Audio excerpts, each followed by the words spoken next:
Siguradong narinig mo na ang pangalan ng Baloy's Bake Shop. Isa itong local bakery na kilala sa kanilang masasarap na bread at pastries.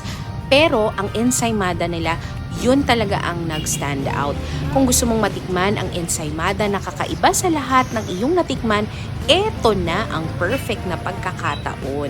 Ito po yung kanilang main branch sa Cavite City. At dahil nga maaga pa, nagpunta kami sa second branch nila sa Bacoor, Cavite.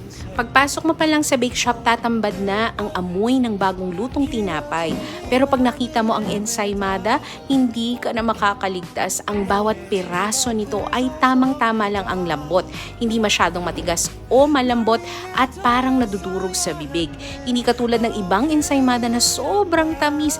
Ang Baloy's version ay may perfect balance ng tamis at alat.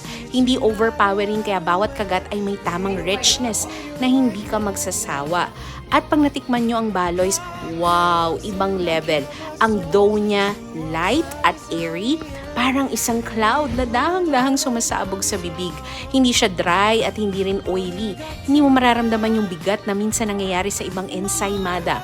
Kaya naman kahit isang buong piraso pa, feel mong hindi mabibigatan at tamang-tama lang po at napakasarap talaga. Isa sa mga bagay na nagpapayunik sa Baloy's ensaymada ay ang presyo. Hindi siya gaanong kamahal, pero yung lasa at quality, sulit na sulit. Para sa mga naghahanap ng pang-breakfast o pang-snack na hindi kakainin ng buong budget, perfect ang Baloy's ensaymada. Highly recommended, hindi lang basta masarap ito. Ito ay ensaymadang hindi mo talaga malilimutan at talagang favorite ensaymada ko po ito. At binabalik-balikan, kaya buti na lang nagka-branch sila sa may Bacoor, Cavite, malapit-lapit. I hope you can visit it soon. Thank you guys for watching. Please like, follow, and share.